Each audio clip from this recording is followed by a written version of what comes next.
સૌરાષ્ટ્રના ક્રિકેટ પ્રેમીઓ માટે આનંદના સમાચાર સામે આવ્યા છે। રાજકોટમાં ભારત સાઉથ આફ્રિકા એ ટીમ વચ્ચે વન ડે મેચ રમાશે। આગામી તારીખ 13, 16 અને 19 નવેમ્બરના રોજ આ મેચ રમાશે। નિરંજન શાહ ક્રિકેટ સ્ટેડિયમમાં આ મેચ રમાશે। રાજકોટને મેચ મળતા ક્રિકેટ પ્રેમીઓમાં અનેરો ઉત્સાહ પણ જોવા મળી રહ્યો છે। તો આવનારા સમયમાં મેચ રમાશે રાજકોટ ખાતે।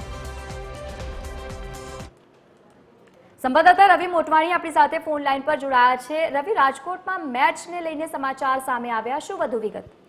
જી જરૂરથી જણાવ્યું। રાજકોટ અને સૌરાષ્ટ્ર ક્રિકેટ રસિયાઓ જાણીતા છે, ત્યારે હવે બીસીસીઆઈ દ્વારા તાજેતરમાં એક નિર્ણય લેવામાં આવ્યો છે કે દક્ષિણ આફ્રિકાની પુરુષ એ ટીમ છે જે આગામી નવેમ્બર માસમાં જે ભારતના પ્રવાસે આવવાની છે, તે ભારત સાથે જે એ ટીમ સાથે જે મેચ રમવાના છે તે મેચ રાજકોટમાં 3 મેચ રમવામાં આવશે તેવી માહિતી બીસીસીઆઈ દ્વારા જાહેર કરવામાં આવી છે, જેથી ક્રિકેટ રસિયાઓમાં અનેરો આનંદ જોવા મળી રહ્યો છે। હાલ સૌરાષ્ટ્રવાસીઓ જે એસપીએલ નો આનંદ માણી રહ્યા છે, સાથે સાથે આગામી નવેમ્બર માસમાં તે સાઉથ આફ્રિકાની જે ટીમ છે તે રાજકોટ આવશે અને તે તેના 3 મેચો નિહાળશે। તેના માટે જે સૌરાષ્ટ્ર ક્રિકેટ એસોસિએશન દ્વારા તડામાર તૈયારીઓ પણ શરૂ કરી દેવામાં આવી છે। આ સમાચાર આવતા સૌરાષ્ટ્ર ક્રિકેટ એસોસિએશનમાં પણ આનંદની લાગણી છવાઈ છે અને ક્રિકેટ રસીમાં પણ અનેરો ઉત્સાહ હાલ જોવા મળી રહ્યો છે। જી બિલકુલ રવિ, આભાર સમગ્ર માહિતી સાથે જોડાવા બદલ। તો રાજકોટના નિરંજન શાહ ક્રિકેટ સ્ટેડિયમમાં આવનારા સમયમાં મેચ રમાશે।